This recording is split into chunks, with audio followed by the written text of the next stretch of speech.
July 30th, 2007. This is Diehard Gamer Radio, episode 30. You are approaching the target of attack. Your mission starts now. Are you ready? The countdown begins. 3, 2, 1, go! You are listening to Diehard Gamer Radio, the source for off-mainstream video game news and topics. And now, your hosts, Murdock, Brian, John, and Steve. Just a couple more shots.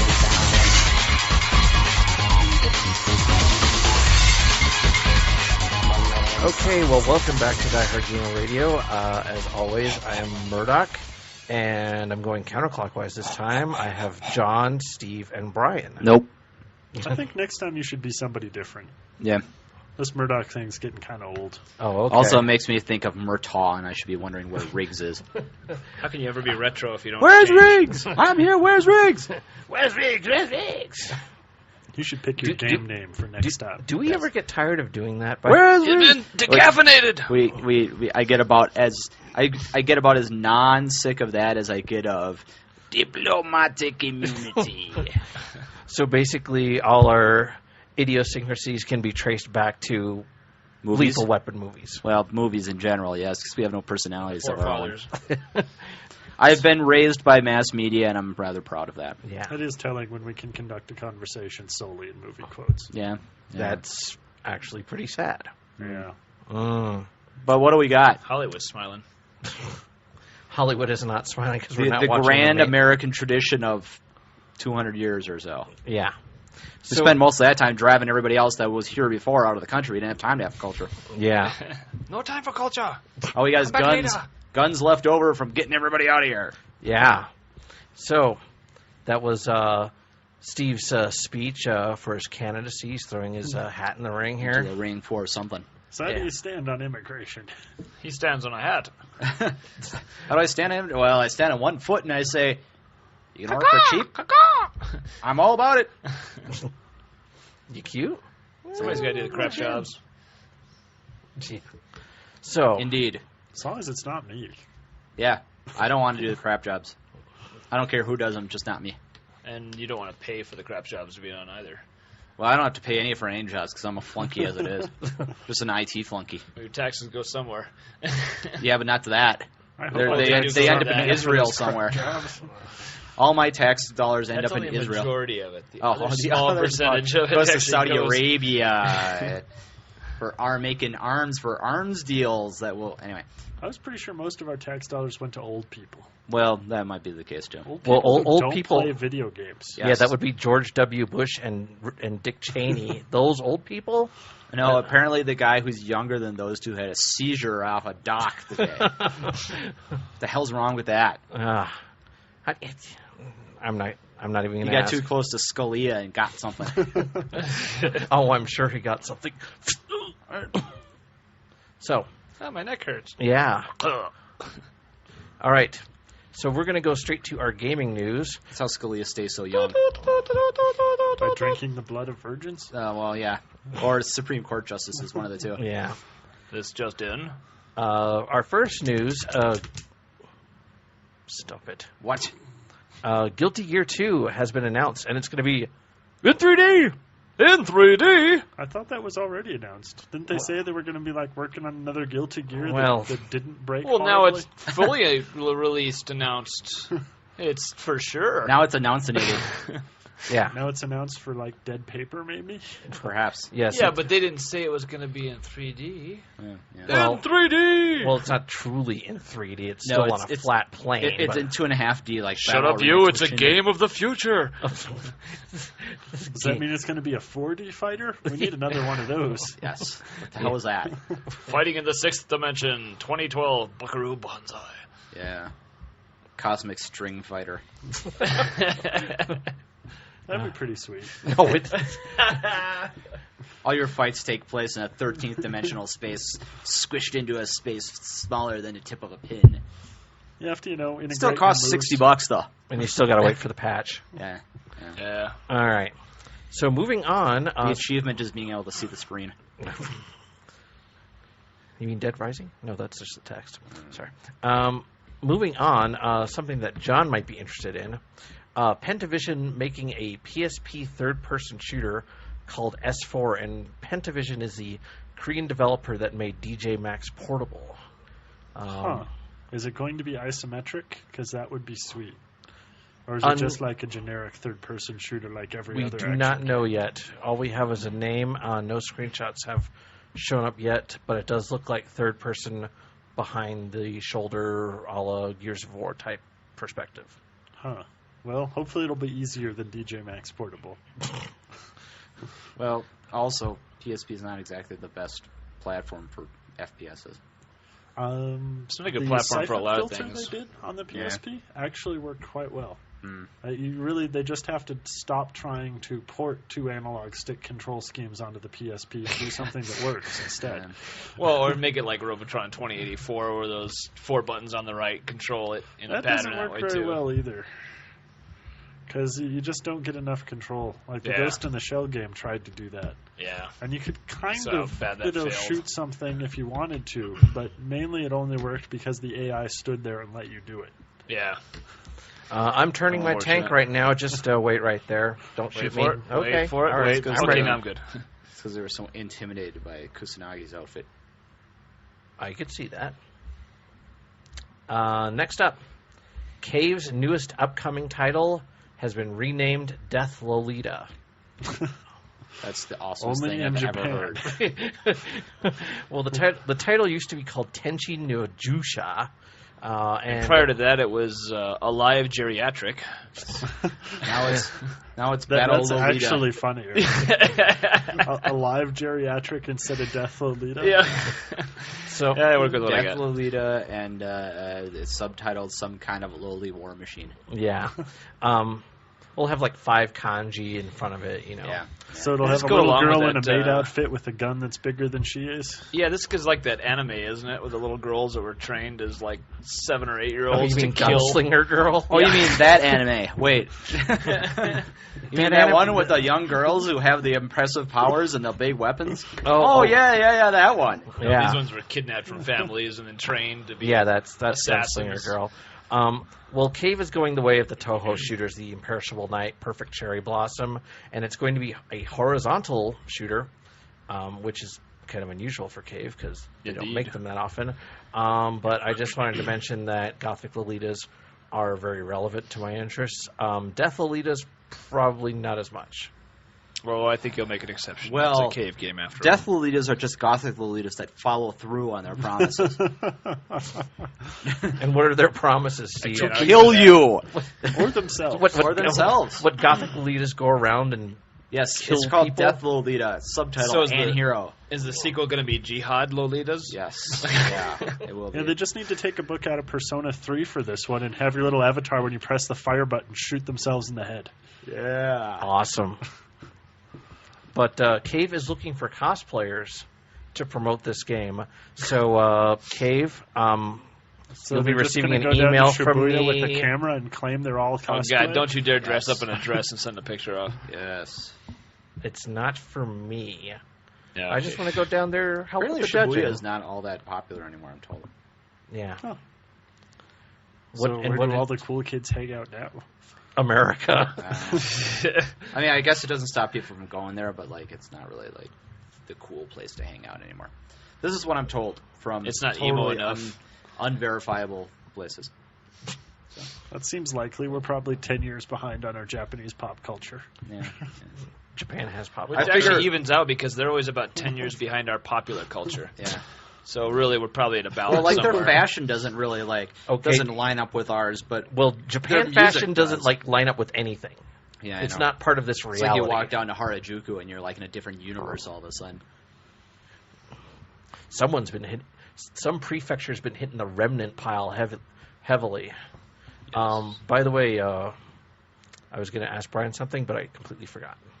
This just in, Murdock forgot. Yeah. Next. Okay.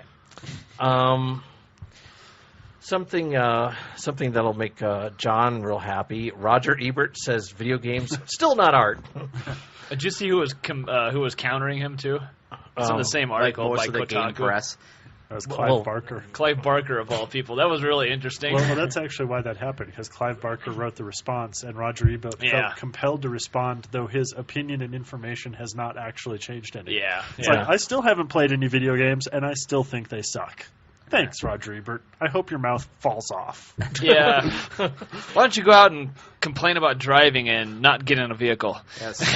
Oh, by the way, get off his lawn. Yeah.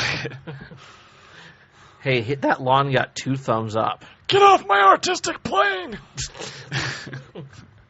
So he clarified that games cannot be art in a statement over the weekend. And he said, well, anything can be art, even a can of Campbell soup. What I have said is that games cannot be high art, as I understand it. High art? What is this, fucking England? Well, whatever the hell high art is. Can we watch high art where we art on eat the and big drink pedestal. high tea? Yes, it's art that's pretentious. It's not a movie, it's film. It's art that you eat cheese while you're observing. I'd like to see Clive Barker do an article about so basically, Roger if you Ebert cannot be video pompous games, enough. If you play video games and eat cheese at the same time, his whole argument falls apart. Well, it doesn't become high art until you have your pinky finger up like that. You know. Yes. Yeah, you have to have the pinky finger. You must be drinking high tea.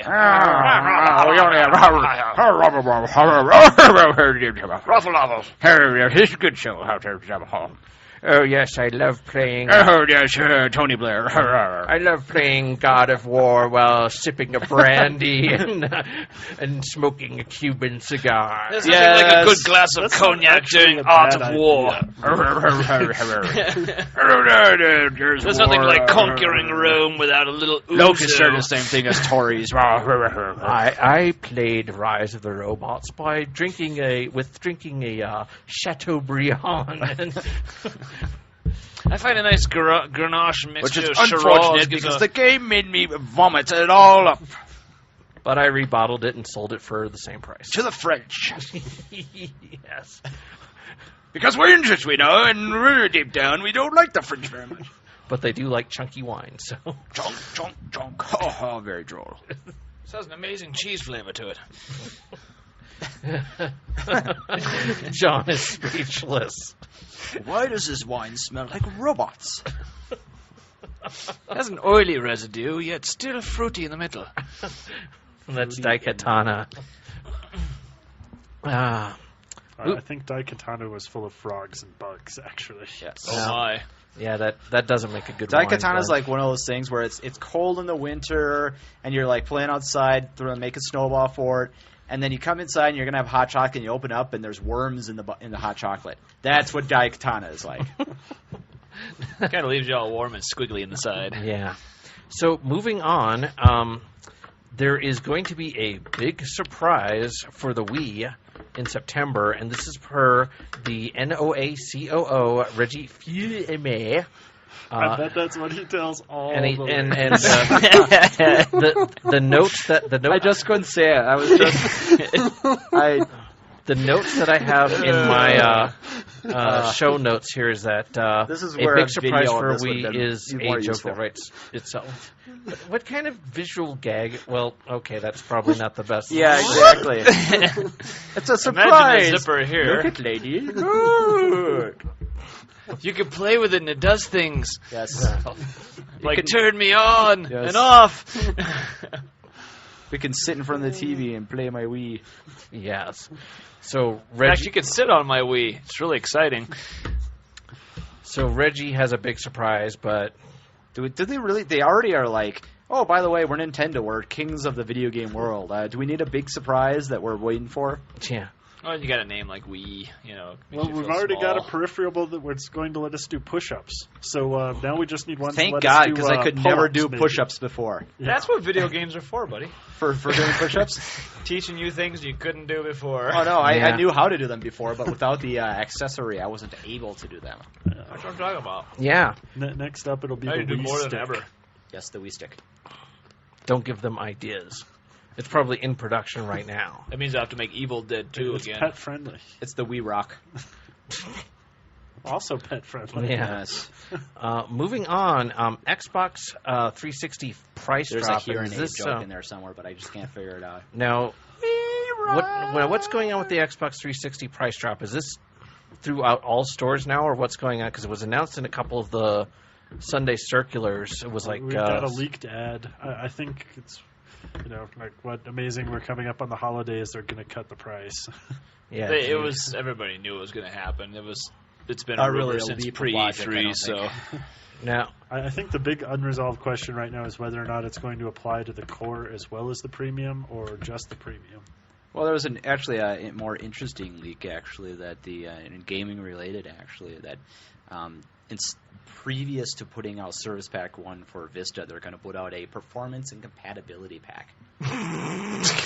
okay, It's supposed to be more compatible. They're supposed to fix I'll pick up compatibilities Vista with after graphic Service stuff. Pack 2 comes out. I'll pick up Vista after. Vista is not the newest release, and I won't pick Yeah. it up then. So Service really, Pack I won't. 2 for just about any Microsoft product Well, seems to be the answer. They're But saying anything with, prior they're to saying that with is just Vista that crap. they're not going to make it like XP where they add features into the service packs. It's simply going to be like what they used to call service pack roll-ups. Yeah. So that's why they have 6 different versions you can buy. Yeah. Well, they were just forced into doing that with XP because, they scrapped Longhorn Well, and started yeah. over. Yeah. Yeah, but maybe we should do something in the intervening 5 years. Yeah, pretty much. yeah, but how many people want Xbox Windows Vista with 8?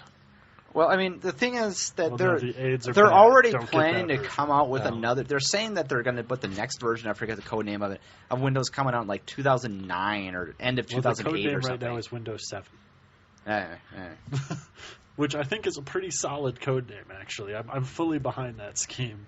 It totally ruins their whole streak of naming them after something or other. So I don't think they had a streak.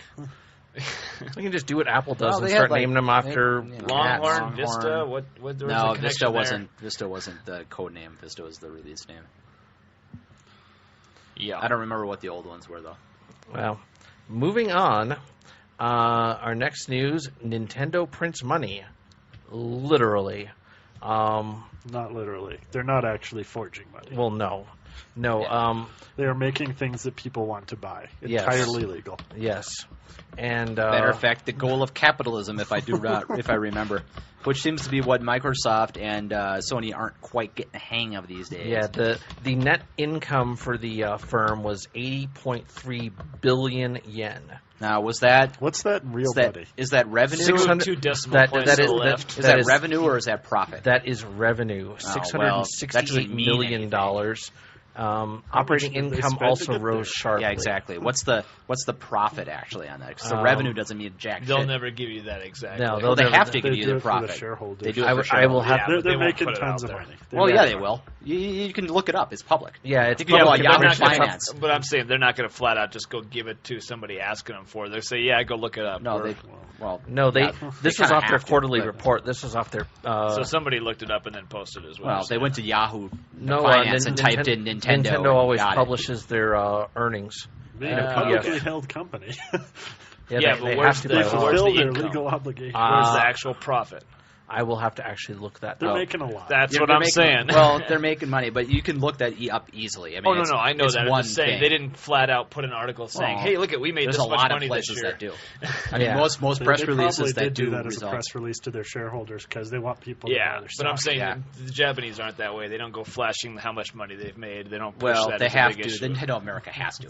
Yeah, Yeah. America Required. has to, but the Japanese don't. But they're Well. they're 214% above last year. I'd be So willing they to made bet money. that since we wrote so many of their laws, they probably have the same disclosure requirements. Yeah, they probably do. Their stock Yeah. market is pretty much probably the same as ours. Yeah, The Nisei. Yeah.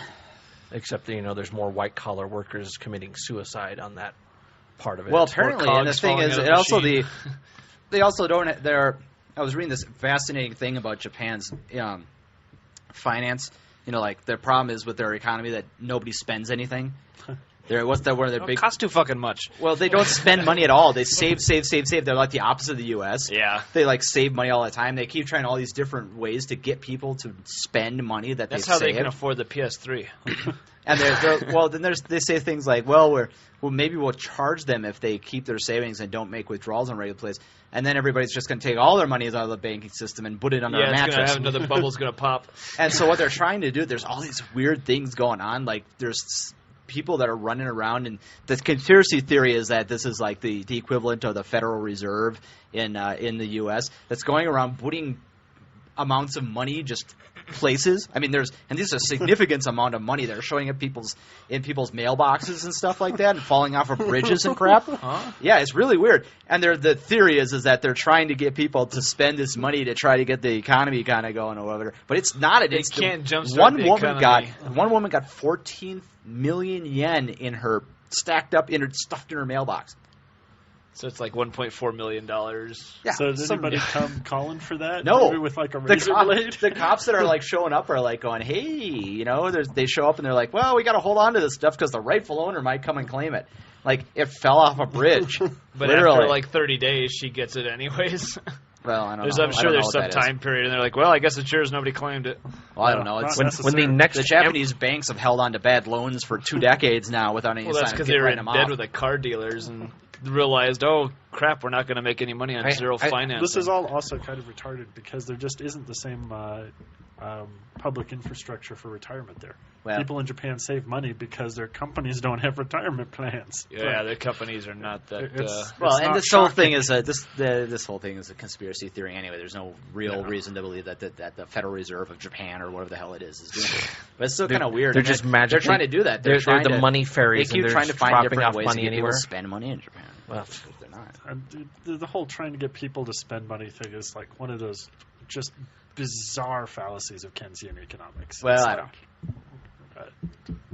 I don't know why public policymakers latched onto that one, but it's retarded. Just in case any high government officials happen to be listening to this podcast. It's a bad idea. Give up on it. What they should do is drop off the money here. right now because the whole housing bubble and the credit bubble and some prime mortgages thing is just gonna Not to mention it's the gonna stock hurt market a just lot. crashed. If anybody's Well, it been took a paying big hit. attention at all, this is gonna hurt a lot. So You've been listening to the economics report from Japan here. Yeah, Speaking of, I just pulled my Diehard entire, Gamer Radio economics. I just pulled rundown. my entire 401k out about a week and a half ago. And What's it the was account right number on before, well, the account doesn't exist anymore, so it doesn't matter. But I pulled out right before that huge 500-point drop on the market. And what's hilarious is within that week from when I told them to pull it out, when they actually pulled it out, I made almost another $1,000 because the market took such a huge leap in a week, and then it crashed really hard the week after. I'm telling you, pull your money out of the market now, throw it in some IRAs. The IRAs typically on this comment. Diehard Gamer Radio is not responsible for any financial advice that you take from Brian. Hey, I'm just saying, it worked for me. You can sit there and make your Diehard piddly Game- 2 to 5% on your 401k, or you can jump into Okay. the money markets and make 8 to 10%, depending on if you're going through somebody like Vanguard, You Fidelity. make 5% on a straight up savings account these Yeah. days. Yeah, but I'm doubling that through Fidelity Okay. right now. All right. It's better. First of all, Brian, in order for me to believe any of this type of economic stuff, you have to speak in a British accent and dance around with a jacket that looks like it's from the Riddler. Let me tell you how to save money. Collateralized debt Dollar signs obligations. on The motley fools don't know what they're talking about. By God, move your money to Fidelity. Thank you. Diehard Gamer Radio does not endorse Brian. Shut up, you quack! All right, now that we've ruined your I don't retirement, need your endorsement. I've got money up the wazoo. Yeah, money, You money, might money want makes to take the it world. out of the wazoo. Yeah. That's not a good place to store your money. It's not. Not Your wow hole is not a good place to store your money. the percentage of it is really bad. Yeah, the interest rate on that is really. Plus, You're if you saying pull up the don't money, invest in a wahoos?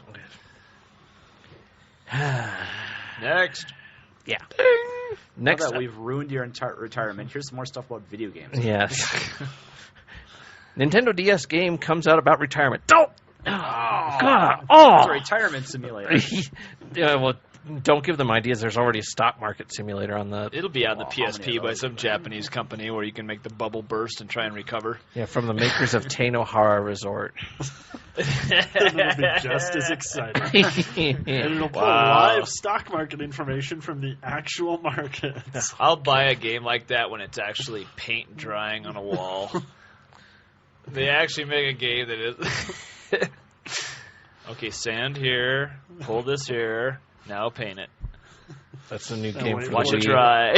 Gotta wait 24 hours before you can apply the next code. That's for the Wii. It's going to come up with like a paint roller. Yeah, it's called attachment. This Old House, the video game. They'll have a little smell simulator that blows it's the PBS's first video game. The Latexator. Well, now that we lost out on the Bob Ross one, they might have to fall back to that. Yeah, PBS should not be making video games because first the video game will come with a handy tote bag. Not only that, but it'll come with a little envelope asking for a donation. No. What'll happen is if the bag has happy little trees. No, you'll play the game for like 3 hours and then it'll break for like a pledge drive. Yeah.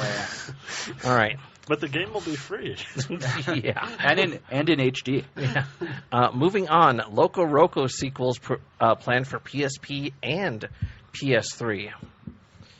Yeah. Wow, they're really using the processing power of the Mega PS3. On the other hand, the tilt sensor would be a good match for Loco Roco. Didn't I hear something about that being a download for Xbox Live Arcade also? I hadn't heard that it was... I hadn't heard that. Who was the publisher on Loco Roco? Wasn't it Sony Entertainment I believe so. Yeah, which would make it highly unlikely. Yeah, but next up... All right, that one came out of my ass. Yeah.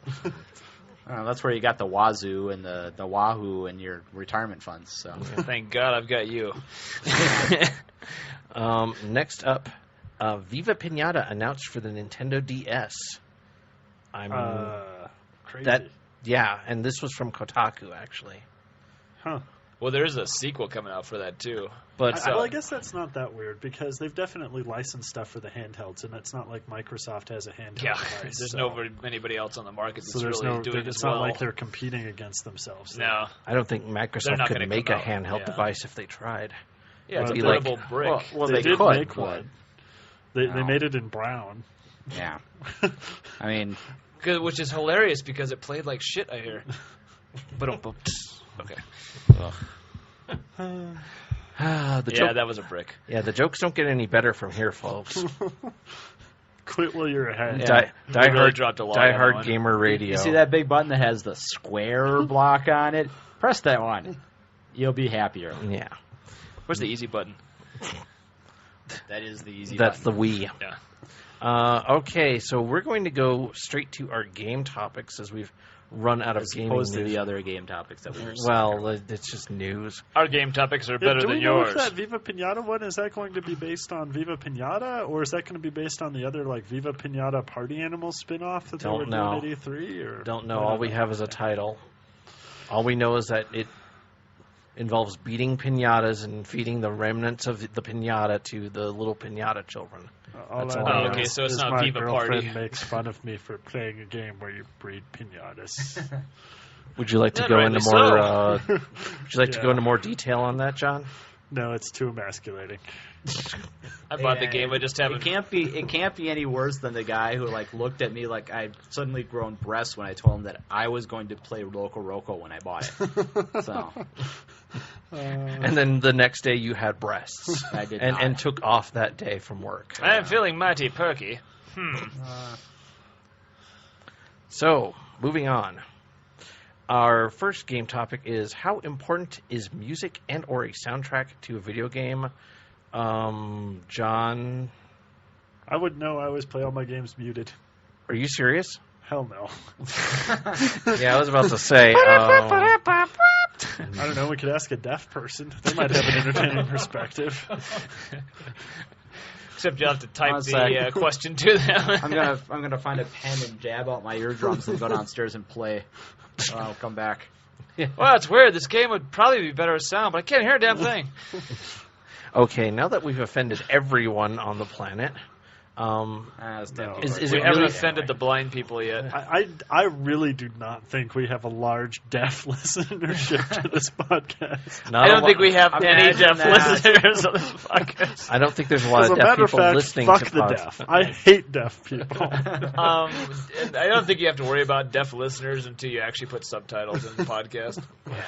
And that's only when you go video. I'll get right on that. You can hook up with Oh No Robot and get some volunteer to do transcripts for the podcast. Actually, there's a website that does. They get the website. They get podcast feeds, and then it listens to the text, and it tries to do speech to text. Yeah. Oh, that must be awful. Oh, Is it better or worse than Babelfish? It's got to be worse because you have multiple voices in there that can't disseminate which is which and who is who, and it's all one person, who knows what the quality of the audio is that you're trying to make. Let's put it this way. It makes our podcast sound like a Japanese translation from Babelfish. That's awesome. Yeah. It's awesome. Not to mention it's probably monotone. No, Robot is questionable content and Goats and all those guys that have all of the script for every single comic searchable, and it's got by the character sort and everything. It's all done by volunteers through Oh No Robot. Though admittedly, it doesn't take long to enter in a three-panel comic into a... Well, not that long, except for the fact that Goats has archives going back to 1997. He's been doing it daily. So, each listener or each reader gets, one comic, and they'll be done in, a day. If you can get every reader to do one comic, that'd be really impressive. Well, they make you type it in before you interview today's comic. Oh, yeah. Type this in and do it in the standardized format that we have to have you do it in. Yeah. Who are you again? What, you're 5? How'd you get to this website? Or better yet, make it the CAPTCHA before you can post on the forums. Yeah. That'll go over real well. But back to the topic. Oh, we got a topic?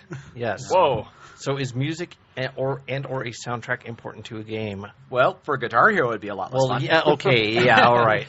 So Guitar Hero or any rhythm-based game, that's music is one very not necessarily important. any rhythm-based game. No, Guitar Man. You didn't need a soundtrack for Guitar Man. You just had to follow the little thing. You didn't. DDR, man. You can step on those arrows when they hit the bar. Actually, you can do that. It's highly necessary for some games like Vib Ribbon, where you have to actually put a soundtrack in to play the game. Okay. But you don't need the sound. You don't need to hear it. You just need to have one. Yeah, it was necessary to the game, though. Okay, so... hearing is not part of the question here. It's whether you need the soundtrack to make the game. Okay, well... Yes, it makes a difference. Yeah, but that's why they include them. Well, the dynamic of the game... That's like asking, does a soundtrack add to a movie? Yes, no. Probably. Well, there would just be dead sound behind it. So. You've seen dailies for what that's going to end up being in a movie eventually. Wow, it really sucks if there's not a soundtrack most of the time. If you don't have a soundtrack, you don't know what to feel. Yeah, exactly. Yeah, but does the same thing... is the same thing for video games? Is it the same? Oh, no doubt. Way? Well, sound dictates the way you play the game and what you feel when you're playing the game. It gives you some sort of emotional path to follow, and it helps put you in the game or take you out of the game. I would say some games probably do that better than others. Oh, no doubt. There's always some games better, suck and some games don't. I mean, you play things that have huge soundtracks behind them, like RPGs, and they're just, these are huge orchestras that just... We're not talking, NES, but nowadays... That's not from NES, that's from Final Fantasy 12. They still have the same... Oh, yeah. What I'm saying is it's a whole orchestra, though. It's not just one single little one tooting horn, There's CD technology has helped. Did any of you guys play Dark Forces? Jedi 2? No, the first one. The old school. Long time ago. I've got that. I had that was one of the first places where LucasArts rolled out this really cool technology they had for dynamically doing their MIDI music as the game was going along. So that, you'd get into combat, you'd go into exploration, there'd be enemies nearby, it would all be seamless, and there'd be, dynamically building the MIDI music as it went along. And it seems like we're still stuck at about that same level of technology where, you're going along, you've got the exploration music, and then it kind of transitions over the battle music while you're fighting somebody, then goes back. So it'd be nice if they could do something more than, 90s level of music technology for interactive stuff. Well, it's worked for so long that they probably just don't feel the need to make it any better. Actually, with a few exceptions, the second Free Space game did that really well. It actually was able to... It had, motifs for stuff, but it was generally really dynamic. Yeah, it was really good at transitioning. It had segues that it could do between the different things where it didn't just this part faded out and the new part came in. It actually had music that could do it there. So every once in a while it would screw up and suddenly you were in a different song all of a sudden and pulls you right out of the game. You're like, what the fuck was that? I did not press the next track button on my Starfighter. Yeah. But it seems like that a lot of soundtracks nowadays are just kind of throwaway. They're just there to be there and not really memorable. I think it's just more of just the graphics. Hey, if they want you to be memorable, they'll try and sell you a CD for it, buddy. Well, you mean like Grand Theft Auto? That's true. I can think of 2 games I've played recently. GTA did have an excellent soundtrack that integrated well with the gameplay. Well, then again, it was nothing that we hadn't heard before. It was very familiar. Well, what do you mean by that? Well, it was all music that we listened to when we were kids, like from the 80s. Yeah, but that's what brought back that nostalgia. But there was a lot of original stuff, but they took the music and by integrating it into the cars so that you had no music when you weren't in a car. And when you got in a car, the type of car you got into dictated what your radio station was. That's a much higher level of music interactivity than you get out of most games. And it also gives you that feel for getting into that car. It's like, yeah, this is kind of how it was back when I had one of these cars, the 70s or the 80s. That's what I'm saying about lending itself to kind of giving you an emotional concept of what it should feel like. This is how you should feel when you get into this car and what you do with this and where you go with this. But also, good games do that for GTA because you're running around on foot. That's kind of boring. You hop in a car, the music starts up, and you do something fun again. Yeah, it's kind of funny because you're up and down, whether you're in a car or out of a car. There's always going to be some games like Puzzle Quest. It's such a great game, but it's got this boring soundtrack behind it. It's the same damn thing no matter what you do or where you go. Like Dragon Quest or whatever it was? Yeah, a lot of those. You get the one music loop. You can tell the games where they just didn't really care about the music. They're like, here's our music the one that they put out, Dragon Quest, what was it? Dragon Warrior 2 that came out for the NES. I still have nightmares about that because you has the same loop over and over again, and you have to walk back and forth and fight the jellies. My best story for this is when I was a kid, I got Phantasy Star 2 for my Genesis. Yeah. I thought it was the greatest game ever. Played it forever. Yeah. That's one of those hard RPGs where you have to walk around in a circle for 5 hours before you can make it through the dungeon. Right. So a little while back, I rebought my childhood. Picked up a bunch of Genesis games again, and I was playing that. And my mother came over, and I had Phantasy Star 2 in, and she just groaned as soon as she walked in the door and heard that same music loop that she'd been subjected to for so long. Because to her, it was just a sound. Just that same loop. Well, that's not really a soundtrack discussion. That's just more of a Pavlovian response.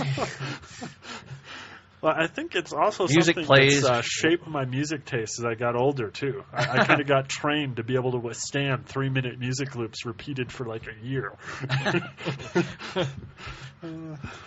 So, in other words, what you're telling us is the reason that house music has gotten so popular is because of 8-bit video games. I believe that to be true. This is an interesting thesis. They call it retro styling. Yeah. This is an interesting thesis. That would probably explain why I like techno as well. Sociological things. I'm sure it did have some shape in our I don't know. Dragon Warrior pretty much scarred me. Well, the game probably scarred you in other ways other than the music. Yes, in many ways. It's not for everybody, Steve. Oh, Dragon Warrior? Dragon Warrior is not for anybody unless you're Korean. Especially nowadays. Don't go back. Grinder. Your childhood's gone for a reason. They're remaking all the Dragon Quests on the Nintendo DS. And no, I'm not. Of course they are. They're milking the shit out of that thing after Final Fantasy, man. They're like, what else can we do? Well, that's what I'm saying. After Final Fantasy, it was like, hey, these sold. I really do believe that with music and sound effects, there's something you don't notice when they're good. You just think the game is good. If they're bad, that's the only time you notice them. Yeah, generally, yeah. Because you're so freaking annoyed by that loop and that sound. You're like, oh, God, I got to unless they're notable. The weird thing where they some Mario games. Well, they reused the sound effect for the Space Harrier gun reflecting off armor for the character selection for that Street Fighter game that came out recently. Oh, yeah. It's the same one, and I was like, what the hell are you playing? Because I'm going, why the hell are you playing Space Harrier? And, it's like, oh, no, they reused that. I'm like, that's bizarre. It's kind of funny but nostalgic at the same time. Yeah, very strange. Or cheap. I don't know. I would put exceptions to that as games like Rez, where the music is part of the game. Or Guitar Hero, where the music, it essentially is the game, so it's very important that it be up front. Slightly, yeah. Well, it's also worth mentioning that a lot of these rhythm games, yes, you can play them without the music, but they're infinitely easier with the music, I would argue. So if they just had a flashing strobe in the background that was the beat, that'd be fine, too. Yeah, but there's also games like Zelda where you know you're going into a battle, you hear a certain sound sequence, or you know something's happened, or you found a chest when you're the da-da-da-da-da. You know, I mean, that's kind of, it lends itself to telling you what's going on in the game because of what you're hearing. Although that's actually one of those things that I think makes them more impenetrable to new players. Because, like with Zelda that you're talking about, I mean, one of those things that makes those work is because it's the same sound effects you've been hearing through all of these games. Yeah, but that's only if you've been playing playing Zelda for the last 20 years. That's what I mean. For some soccer mom that, you know, ooh, Twilight Princess, what's this? What's this Zelda thing? Well, right, but it's new to them, but it still has the same effect. Well, unless they have to be important not to rely on people knowing what those sound effects mean. They can't use them as audio cues to, like, solve something. Because you wouldn't necessarily know what the audio cue is unless you've played the earlier games. Well, yeah, but after you play the game for about an hour, you understand what those sounds are. Yeah, but you hear them repeatedly for the same things you're doing. But once again, if you don't have any history of video games, and the Wii is your very first video game system, which I'm going to assume is the first video game system for a lot of people. I don't know how true that is quite yet. Because, I mean, it's still in small enough numbers that it's, you know, the hardcore gaming population, and it's still not a good shopping experience for people who don't really want one. I mean, it's hard to play them before you buy them. Yeah, I mean, if you're like a first-time gamer, are you really the person who's going out to the store every week and checking to see if they got their stock in yet? For some people, there are some people like that. It's pretty sad. That's why Circuit City posted on their flyer ad your child has been disappointed for 8 months. Sorry about that.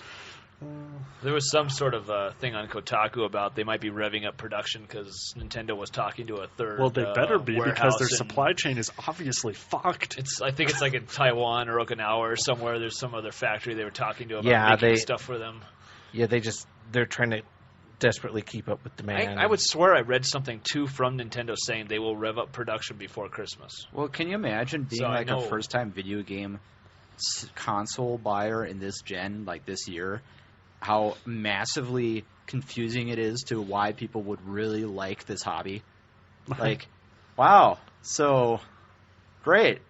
So you buy these really expensive machines, and then sometimes you get games. Or you buy a Wii. Well, if you can find a Wii. Although the Wii is still in the really expensive category.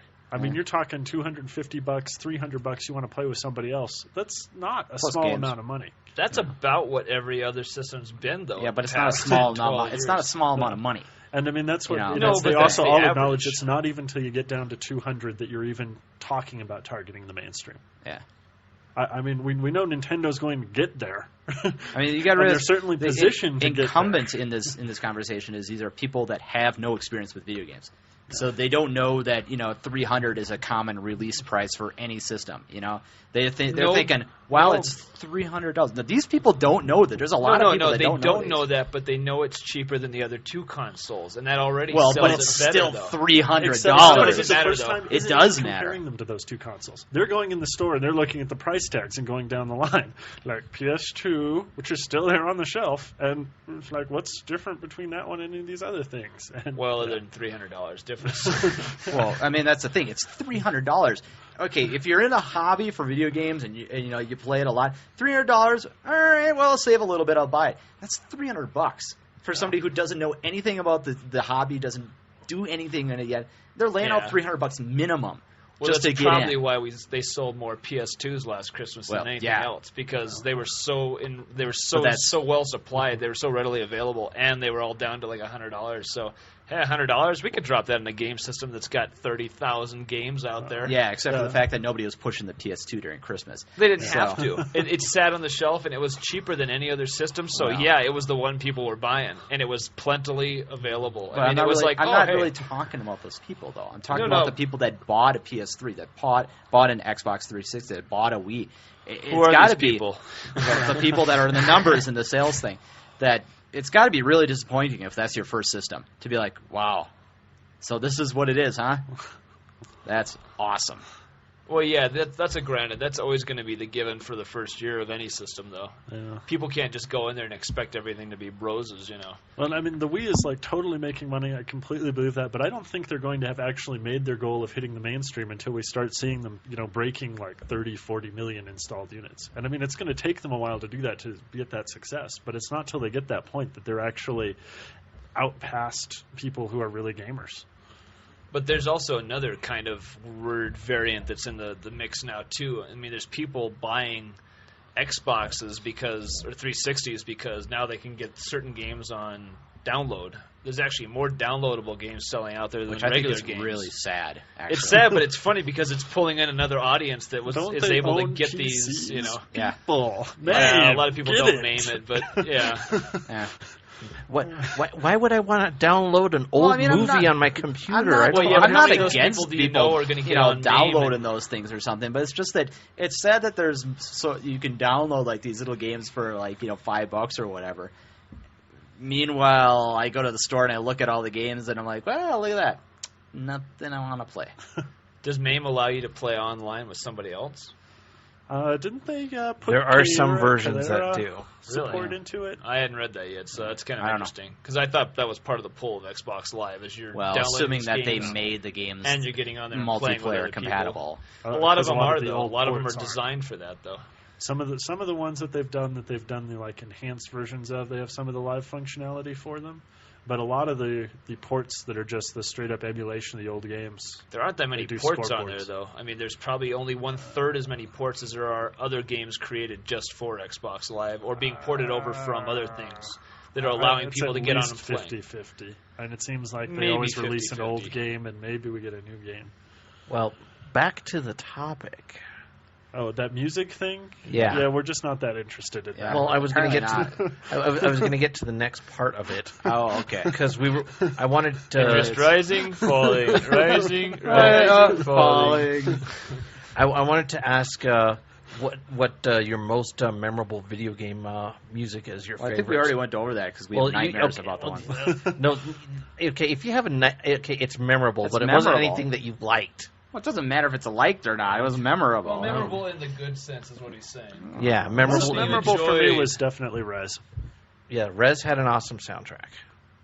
And, it was really part of the game, so hard not to notice it. Any favorites, Bri? It was kind of weird. I really remember things like Black Tiger. I love that background music. It was so weird, but it was so mesmerizing at the same time. Actually, my theory on that is because 8-bit technology was, 8-bit technology, and you couldn't fit a lot of music in the amount of space it had, those tracks became memorable just simply because, we have a limited amount of instruments, we have a limited amount of space, so we have to repeat it and hopefully make it interesting. That's the only reasoning I could think of why a lot of those old Well, it's either that or it was dead space behind you and you heard nothing, so yeah, they had to just repeat it. Well, that was just that one game. It might have just been because back then it was cool to have stuff that moved on the screen and made sounds. Indeed. Well, that's true. And some of that music was kind of cool, I mean, because it was almost synthesized. I mean, that's the sound effects was synthesized. Well, yeah, okay, so it was, but it was like an FM synthesizer chip. Was it? Yeah, for a lot of those.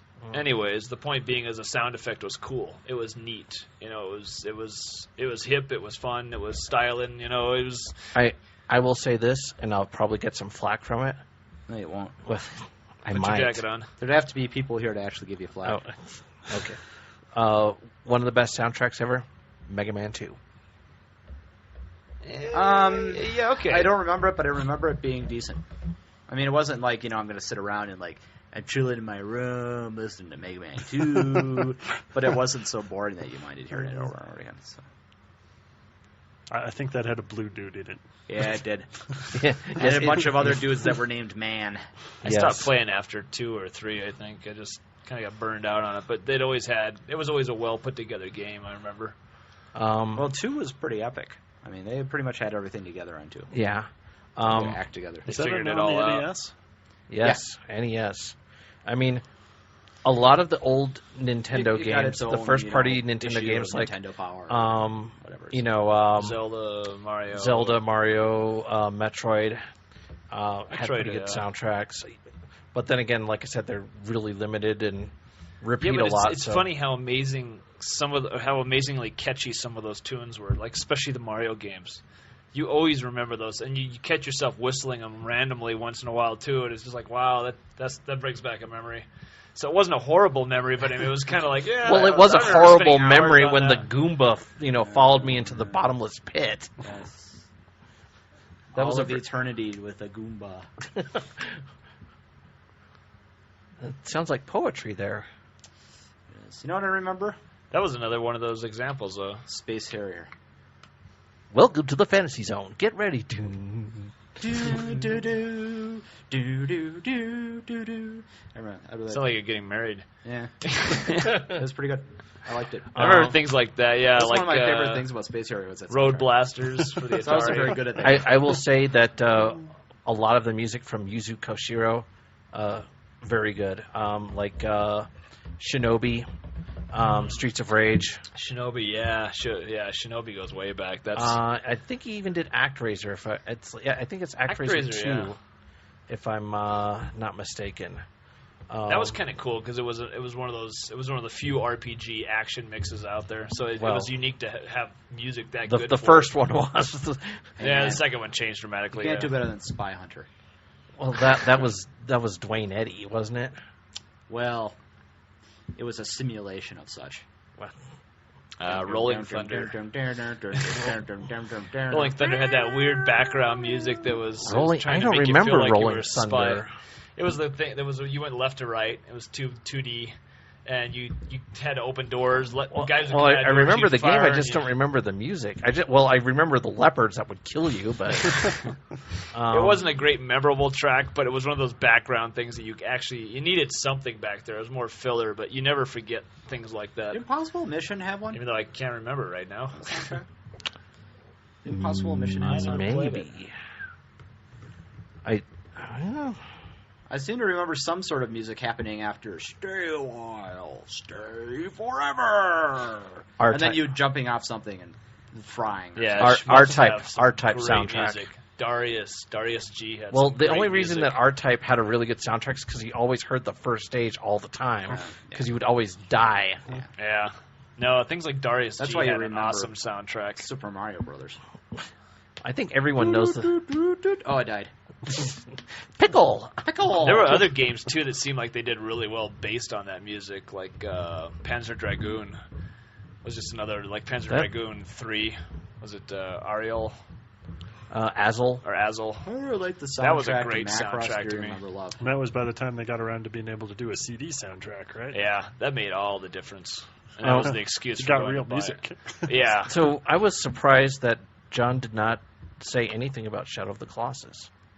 I did like them in there, but I mean, that's definitely one where it was just part of the overall experience. Though I admit I did buy the Eco soundtrack and have listened to it frequently. So you just like the pretentious soundtracks. The I game heard was hard soundtracks. I heard a really good remix of the Castlevania. Now, yeah, the Castlevanias do have some really good music. Symphony of the Night being a lot of Castlevania music out there, probably too. One of the best.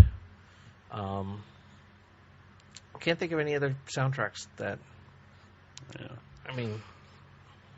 I don't know, my opinion on a lot of the chiptune stuff came out for me when I bought the Final Fantasy Tactics soundtrack. And it came with 2 discs, one with the original GBA soundtrack and one that was, complete symphonic.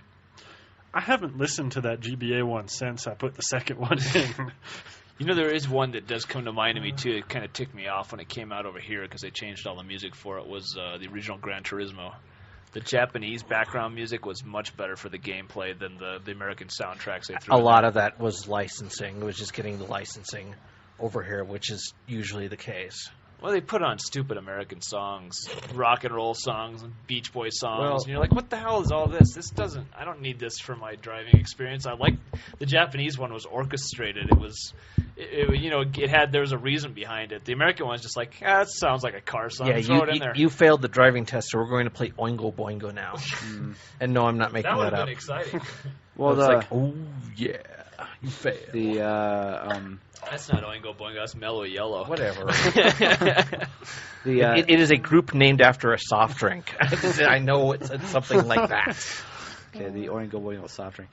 The difference in soundtracks between Burnout 3 and Burnout 4 just totally reflective of like how much better of a game Burnout 3 was than Burnout 4. Because the soundtrack for Burnout 4 really not memorable. Well, they did a pretty amazing job in Burnout 3 in finding bands that were going to be big a year later. Yeah. There's like all of a sudden you showed it's like, I've never heard of these people. A year later, hey, these guys were on the Burnout 3 soundtrack. Oh, you kind of wonder if maybe that had some sort of popularity push. Well, they had. I mean, they were doing like the whole like touring thing where they had to like Burnout 3 that they did along with whatever the hell tour EA's little. I don't remember a lot of the Burnout 3 songs because I didn't like them, so I put in my own music on the background from the there's some that were drive. Really good racing songs in there. Yep. I liked about 3 or 4 of them, but for the most part, I just didn't like a lot of them. Well, there's a couple like Franz Ferdinand's. Like, oh yeah, I'm going to race to Franz Ferdinand. Okay, maybe not. But I actually liked that song. It wasn't great for racing, but I like the song itself. Yeah. It's just, I'd rather throw in something like Soundgarden behind there. Rusty Cage, and get something where it's pumping me up and I'm feeling like racing. I don't want something in the background that's emo or slow or whiny. That doesn't motivate me. A lot of the best watched stuff on Burnout 3 was Screamo stuff that moves pretty fast. So, yeah, it really was an exceptional marketing. Yeah, that they once again totally screwed up in Burnout 4. Like the rest of the game. And by the way, if anybody out there likes Burnout 4, you're wrong. Yeah, you're wrong because that's not a very good game at all. Go back and play Burnout 3 again, and you'll remember why it is that it's game over. Yeah. Daytona USA. Daytona.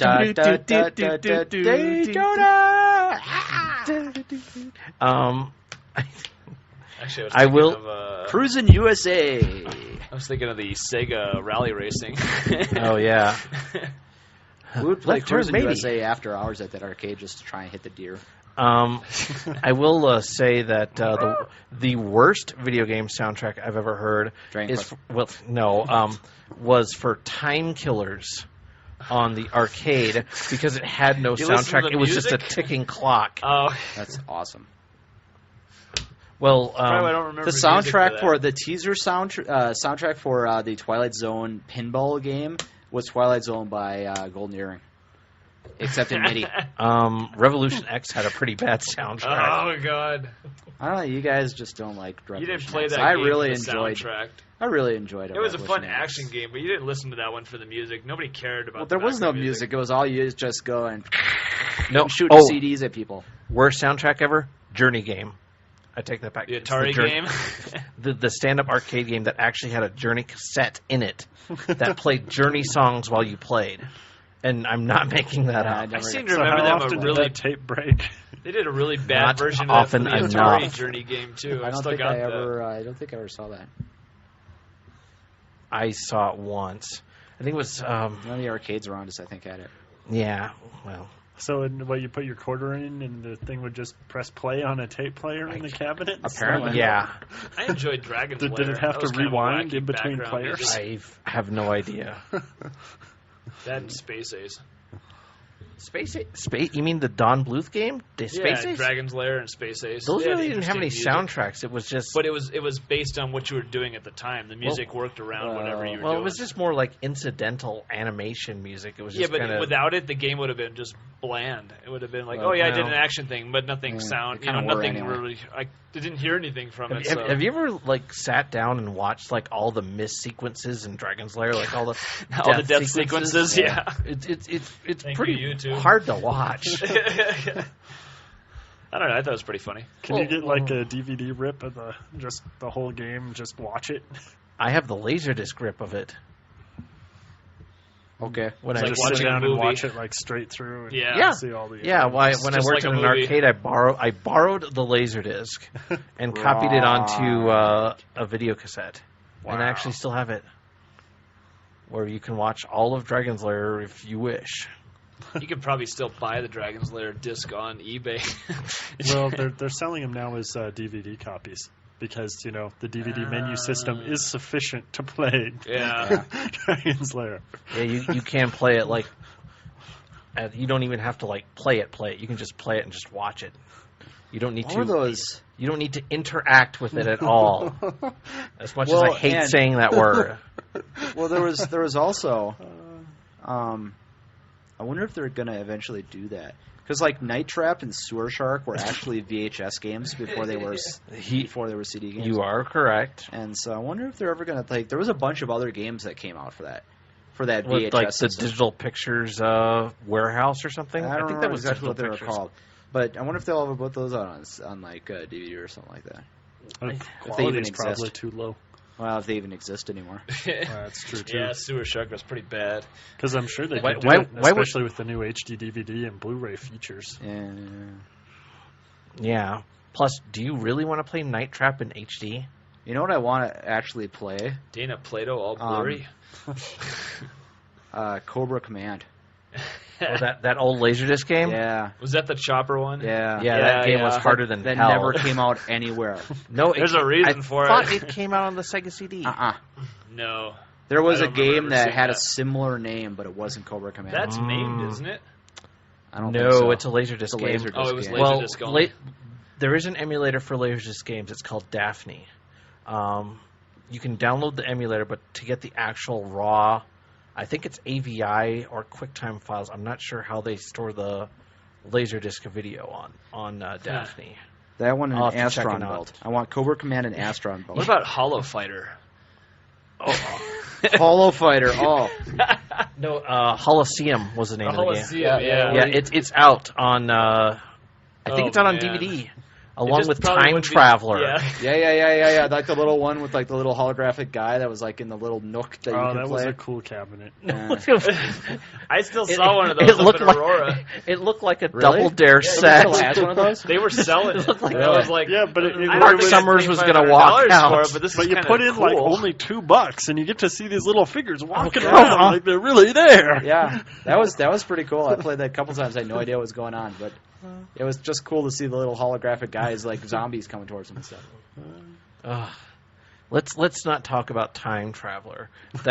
That game is banned from all future podcasts, along with Mad Dog McCree. Oh, Mad Dog McCree. I fucking ruled at Mad Dog, man. I got to the last guy and I couldn't own it. That Laserdisc game came out the same time as the Gallagher LD game, which I don't remember what it's called.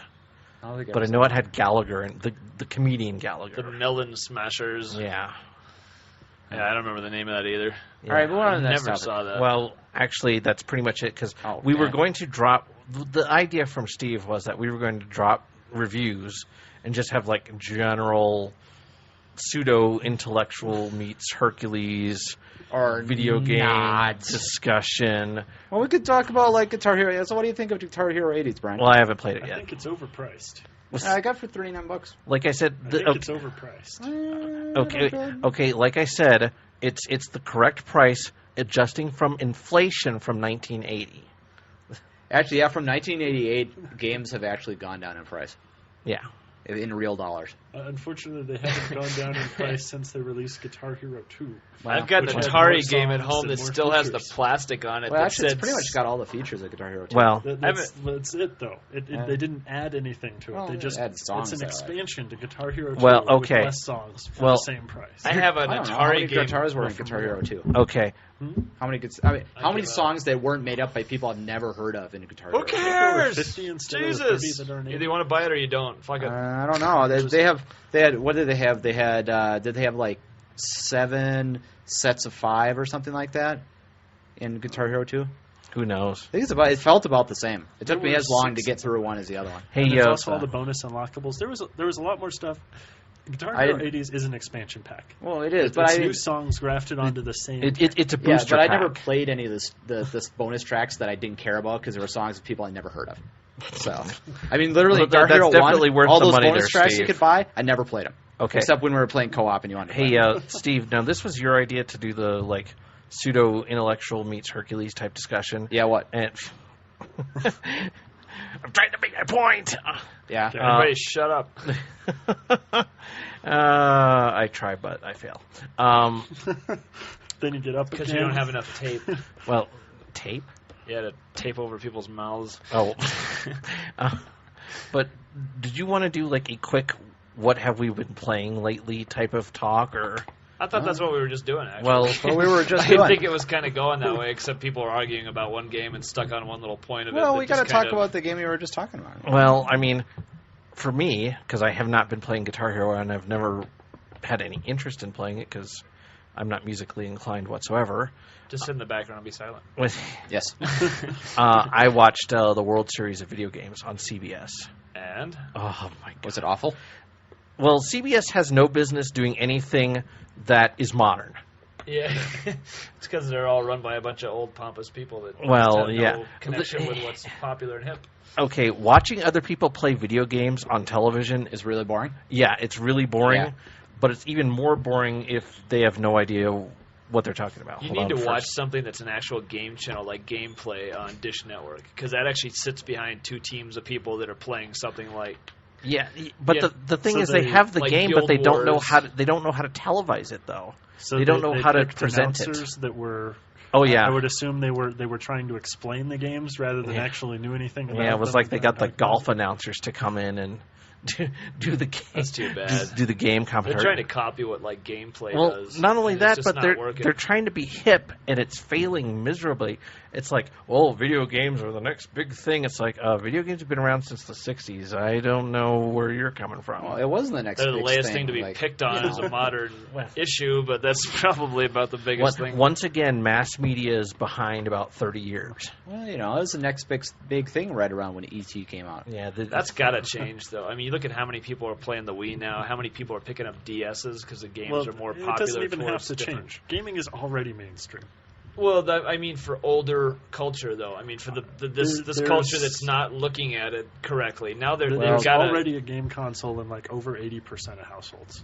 Yeah, but the people Why is CBS so far behind then? Because CBS is far behind. Well, that's what I'm saying, though, but that's got to change. Well, it'll change when those people die. I mean, seriously, these network execs aren't going to go anywhere. That's got to change. Well, it's going to change. It's just going to happen sooner now. I mean, we're getting to that point now where that group of people that didn't ever play games and kind of quipped about them and said this is bad, like they said rock and roll is bad, and but rock and roll still isn't televised. I mean, it's like it's sanitized and then put on for like 30 seconds. Yeah, but nobody cares about rock and roll anymore. It's not the big anti-culture issue it used to be. Just like drugs used to be the big thing for a while. This is the next popular thing to pick on. It's just become the new thing. So if anything, at least that's popular for the fact it's bringing it into the spotlight. The big three are not progressive networks. They're just not, and they never will be because there's so much money invested in these things. They're not going to do something until somebody else proves that it works and that it's profitable. Well, yeah, that's why ABC keeps stealing stuff from Fox.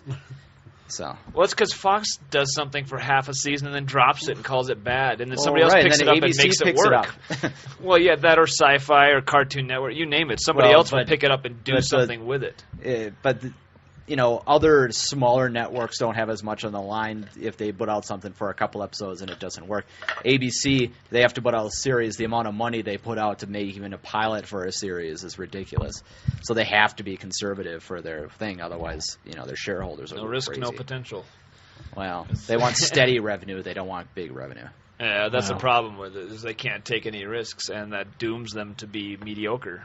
Well, so that just means we don't get to watch CBS for our, Well, who the hell wants to? Well, you don't watch. Yeah, local channels suck for everything except for just mainstream sitcoms, which they've already sanitized to hell. Exactly. That's why you buy cable, or you buy the dish, or you buy DirecTV, because you want to go elsewhere. Or you pirate it off the internet. Oh yeah, or you just pull it off the internet. Yeah. We're not condoning that. I'm just saying it's a possibility. Go out and do it right now. TV torrents, come on, folks. Or you can, Well, I mean, even a lot of mainstream sites have picked up on that, and they're like, yeah, if you didn't catch the show last night, go to our website and watch it. Hey, what the hell? It's like, you didn't have to be there last night. We'd rather you be able to catch up and know what the next episode's about, and blah blah blah. And they're kind of schizophrenic about that though, because then they're like, well, how do we present this to our advertisers as something that they want us to keep doing that they won't necessarily, be able to, when Sweep comes along and says, well, a bunch of people downloaded our crap. Didn't watch the ads, but they downloaded the show. I haven't watched any of these shows, but do the shows actually show the commercials they did in the original airing? When you download them off the torrent sites? No. When you watch them off the website of whatever. Well, they put stuff at the beginning, maybe, or so they're not totally cutting. They haven't really figured. Well, but Also, though, the advertisers don't really care unless you're watching it the same day. Because they've been doing that's stuff the where whole reason why they advertise is to get that market at that time. Because they've been doing the time shifting stuff, and they've actually been watching for how people have been watching over time, and the advertisers don't really care. They really only want to know who's watching it that day they put it out. And at that hour, even if they're seeing the ad a week later, they really aren't that excited about that. Yeah, because they can plan their ad campaigns around, okay, we put out this ad on Thursday, so we get out this other thing to the stores on Friday. We coordinate the sale release or whatever on next Sunday, so it gets in circular for the next week. If you watch the show 4 weeks later, they don't care. Well, there is still that market online, though, because whenever I go to download something from certain sites, there's always that 10 or 15 seconds you got to wait for it to download for some reason, and then there's that ad. That are making that money based on those advertisements. Yeah. They're not making their money off that. Well, yeah, but there's got to be a market for that for certain things being placed in certain places, like Axe, Cologne or whatever. They're obviously, if they could figure out how to do it, there is, but the major networks get so much more money off of traditional advertising. Oh, yeah. But until it becomes something that makes them a significant percentage of what their Nielsen's but they're still spending that money. They see the future in marketing that. I mean, you look at video games. There's certain PC games where you see billboards up there with ads on them in the game, and they're actually starting to dump. Find ways to make money off of it. And they're doing it. They're dumping tons of money, millions of dollars. They're spending them, but they're spending the money they're not. There is a huge market. There is a huge market for gazelle porn, or was it giraffe supposedly porn? Anarchy Online. It's like you have a game as it is totally free because it's ad supported, but. There's not enough games out there doing it yet to see any kind of results, but the fact that people are spending money shows that they're trying to find a way to get more advertising. But in the MMM realm, how do you put product placement? I mean, the big thing is WoW. How do you put product placement in WoW? Like, I killed this leopard and I got a can of Coke. It's so dependent on the thing that you're. Well, yeah, that's obviously that's in a fantasy 20 to 30 world demographic that is going online and downloading their shows. That's buying TiVos to skip the commercials. It's like they're trying to get their message to people that are actively trying to avoid. There's certain games. They're trying to advertise to people that don't want to listen. There's certain games like WoW where it's just not feasible. But you play other games like Battlefield 42 where you're going through some modern war-torn town, and you can see an ad up on a billboard and it makes sense. That's something that would have been there if you'd been doing that in real life. So that's where you're looking to place those ads. The challenge there is the question of whether or not, when I'm being shot at by futuristic Nazis, if I'm even paying attention to the stuff that's on the side of the building, Yeah. People are noticing it. They've showed shifts in what people notice in these games. Mommy, what's Picari sweat? Well, that's a whole other issue when they start tracking where people are looking, how long they're looking. It's like, there's some privacy questions there that I have some issues with.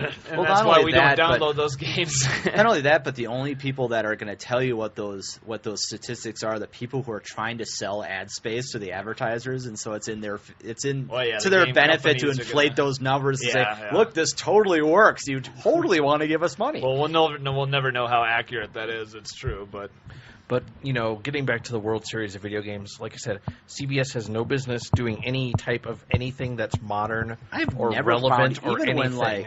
Even game sites that do stuff like reports on video game tournaments and stuff, routinely more boring than anything I've watched some pretty crappy movies that were really boring. Video game coverage of tournaments, boring. What video games did they use? They had Guitar Hero 2. They had. Yeah. If you're perfect, it's just like listening to the recording of the song. Yeah. Well, okay. There's a lot of twanging in there. Okay. Well, the way the tournament worked was that you got the points, from the game itself, but then there was 3 judges that gave a score from 0 to 10. Based on your presentation. Oh, fuck. No, Jeremy, show up in a tie. Give him a point. That was presentation, showmanship, and level of difficulty, or something like that. Fuck does that have and to it do was with it's like giving points to a football team based on how good their uniform. Well, okay, so somebody who's tied. Give them extra points. Well, Tommy Tallarico's up at the first slot. It's like, okay, well, how was his showmanship? Well, he, did a little flourish at the end and blah, blah, blah. It's like, okay, none of this has anything to do with the game. This isn't gymnastics. It's video games. There's no crying in baseball. Yeah, but that was presentation and showmanship. I don't know. So what were the other games so we can groan about those too? World of Warcraft. What? Well, it's a solid tournament game. Also boring as fuck to watch, though. Well, yeah, but you gotta you make sure your characters are playing at 70. Oh, I know that was World of Warcraft. World of Warcraft. I heard Warcraft 3. No, World of Warcraft. I assumed it was a game that actually made sense. No. World of Warcraft. Apparently, World of Warcraft is a viable tournament game. Somehow. I didn't understand that either. I could see Guild Wars. I mean, they have arenas and crap like that, but great. So, Did they grade them on showmanship too? Yeah. Did you twirl the mouse over there? If you slouch while you're casting a spell, do you get points deducted? He's slouching. He must not be in the game. Next one. Come on. More righteous indignation coming up. Feel better. I feel this sliding down. Okay, well, the World of Warcraft thing was a whole PvP thing, so it was just, okay, here's your team, here's their team. All right, So they videotaped a random group of people come into the tournament.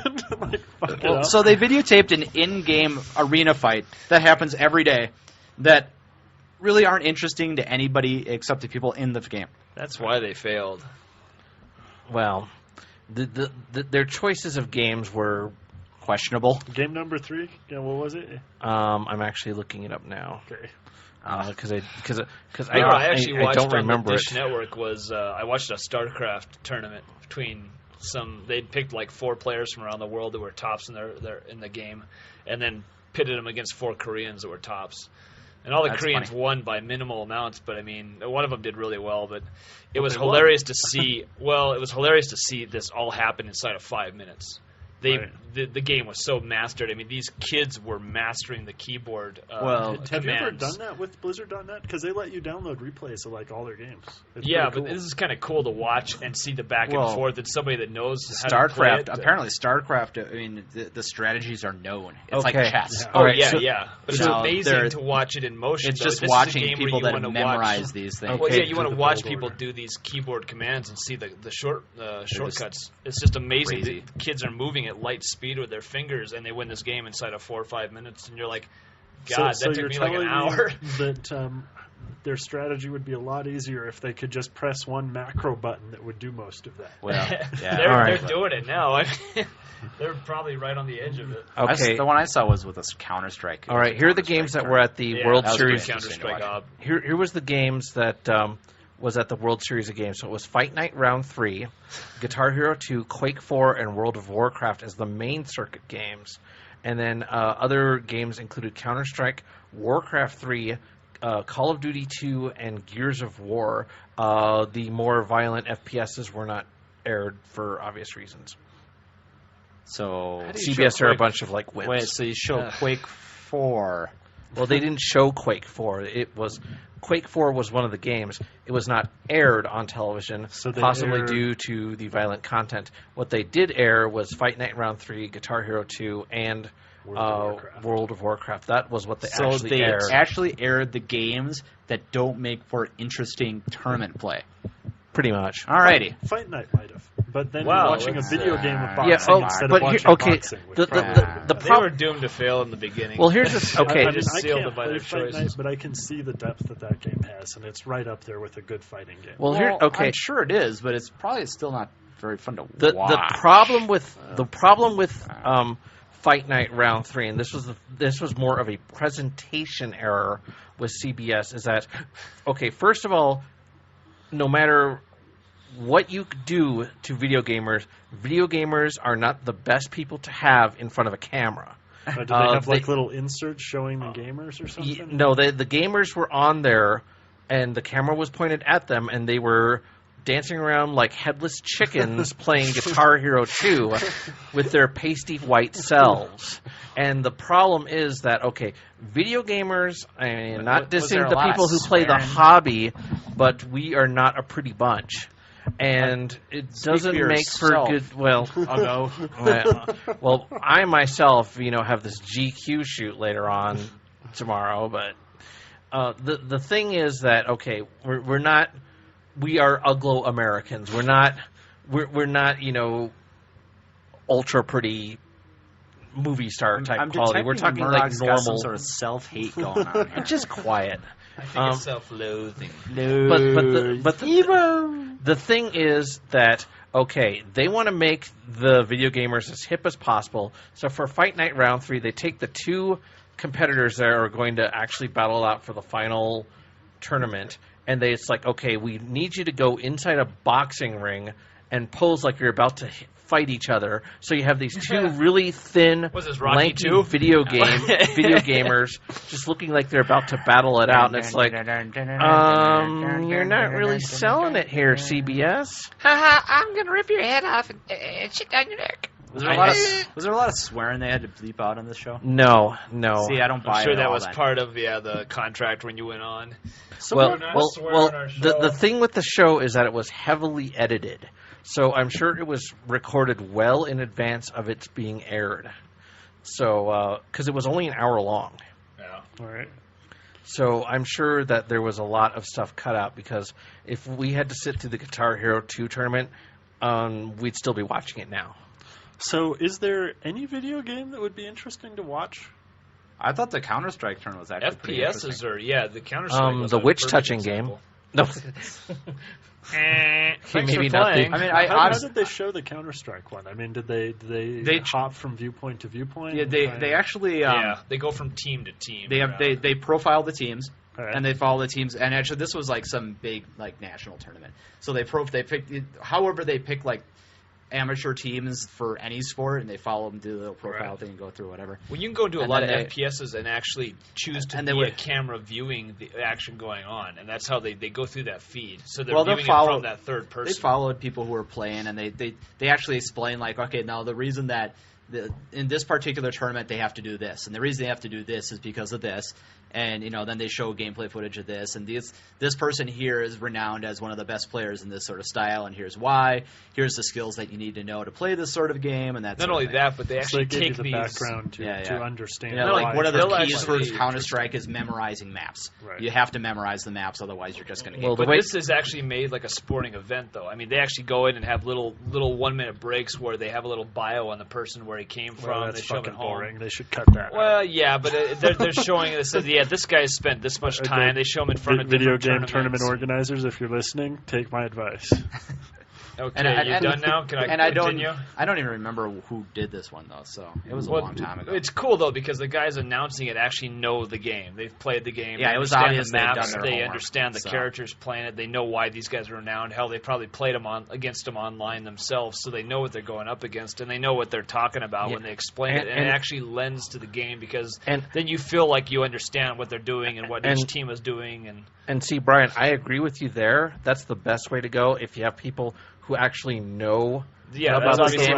But the problem is that CBS is like, ooh, video gaming, popular. Well, it's like the money. difference between that and like, that's like the way that the bad way to do it. The more of the way that the other players do it. It's like when you watch if you watch a skating tournament or something like that, like a skateboard competition. Oh, okay. Oh, right. And skateboarding, actually, not ice skating. Or like snowboard or something. The people that actually are commenting and doing commentary and whatnot actually know the sport and may have actually competed in this sort of thing. And so I watched one on the game channel for Dish that they did for, I think it was Forza 2 or PGR 2 is one of the two, but they had a tournament in Italy. They brought all the top players that had won on Xbox over there, and then in the middle of, I think prior to the tournament actually, they got to all go to the Lamborghini dealership, or the factory rather, and see where the cars are made and see the history behind them and get to sit in them and get a little feel for what they get to play. It was kind of neat that lended something more than just the tournament. These kids got something out of it they wouldn't have gotten ordinarily. And then they go into the gameplay and they talk to these people, and it's fun to see that and see a little bit of personality behind it and see a little bit of something extra than just the game. They're getting more out of the game, and you're getting more out of it for seeing it presented that way. Yeah, because you get a good feel of what the game does and what it doesn't do and how people play it. And but CBS doesn't have any interest in that. They're just looking at dollars. No, they're just sticking a toe in the pond. I mean, they're not putting the whole foot in. And that's the problem is they just want a little taste of it. And, hey, look at we're doing something culturally cool too. Yeah. Except we suck at it, but hey, we're trying. Yeah, but cyber athletes are not sports people. Okay? Cyber athletes. That's what they. That's the term that they use for fail. They're trying to terminologize something. That's the term that they use is cyber athletes. He's a cyber athlete from Hey, listen, I got no Muncie, problem with Indiana. so long as they don't have the video game version of John Madden in there. So it's like, oh yeah, the reason why this guy did this was because of this. Oh wait, he didn't do that. Well, I could tell you why he didn't do that. It would seem like if you go into the end zone, you're gonna score. Yeah. Wow, that's just like the real game. Yeah, and could you imagine doing color commentary for like a fighting game? Yeah. Oh, you know. Ooh, I think he went southpaw. That was pretty fast, though. Well, the guy's been playing Kalik like a madman. He's pressing A. He's pressing A again. He keeps tapping A. He's tapping A again. Yeah. Well, what we call this, like Bob, is button mashing. Though, is you need somebody who knows the game well enough to be talking about the strategies instead of the mechanics. Yeah. Yes. When I see a competitor button mashing, I want the color commentator to say, well, normally what we say is this guy's a fucking loser because he's button mashing. He's not really playing the game. Well, that's why a lot of tournaments that do get televised are only RPS or FPSs or RTSs. You don't see many other. The racing was kind of unusual to see because that's not something you would have thought would have been that exciting. But there was a lot of backstory to it. You got to see how these people race differently. Well, and this makes a lot of sense to me because we still can't televise blood sports, but we can televise people driving cars. So doing a simulation of one of those things makes more sense to me than the other. We'll just start televising Pokemon tournaments. Hey, Pokemon is cockfighting for kids. Okay. My deck is bigger than your deck. Yeah. Well, anyway, I'm going to stop the podcast here because we've talked about nothing for a while. But I think the idea that Steve had of just talking about video gaming stuff is kind of interesting. We'll have to play around with it. We call it the video game round table. As a matter of fact, we have a round table. Yes. And then Murdock is our King Arthur. Yeah. Thank you for coming to the Renaissance Festival. Please tip demon the in human rat catcher form. before leaving. Huzzah! Smack the wench. Hey, that would be a great Wii game. Smack the wench? Yes. I'm sure it's already happening. Did you play the Flash version? No. It was pretty good. Yes, I did, actually. It needs vibration. I couldn't beat the old lady at the end, though. That sentence did not come out right at all. There were at least 3 things wrong with that sentence. It was accurate. That was definitely beating the drumstick. No. The turkey drumstick. But we'll have to talk about the games we've played for the week, even though I think half of us have not played any games in the week. So. Well, I played Guitar Hero 80. I made half an hour in I made it through Guitar Hero 80 straight on medium in 2 hours. I moved my games. I got 3 songs and an encore. I enjoyed it. I played Chrono Trigger again. I've been playing a lot of card fighters, but that's just like at work and wherever I have to stop somewhere and wait for something. And WoW. Yeah. Oh, wow. Yeah. You've been playing WoW, Bri? No, I don't play How's WoW. the Tabula Rasa beta going? I keep forgetting to log into it. Oh. That exciting, huh? Yeah. Actually, I logged into it last week, and I left the base, and I fired my gun at something, and immediately it wouldn't stop firing. That kind of kills your momentum. I was just running along. It wasn't expending any ammo. It was just the animation was stuck. I'm still playing. The firing animation was still going, so I logged out. So basically what happened was that the Tabula Rasa got like Enzyte or something like that. Yeah, or something. I don't know. Well, I wasn't expending any ammo, so it was it a actually graphical error. Things? No. It was just animation. It was just the animal. I'm still dropping about 6 hours a week on Company of Heroes, but that's so much fun to play over the online with a friend. Well, we'll pop up Hamachi and LAN it. But I gotta say, once again, Tabula Rasa is like 9 months out, so what the hell do you want? Yeah, that's true. All right. Well, that is it for Diehard Gamer Radio. Join us again next week.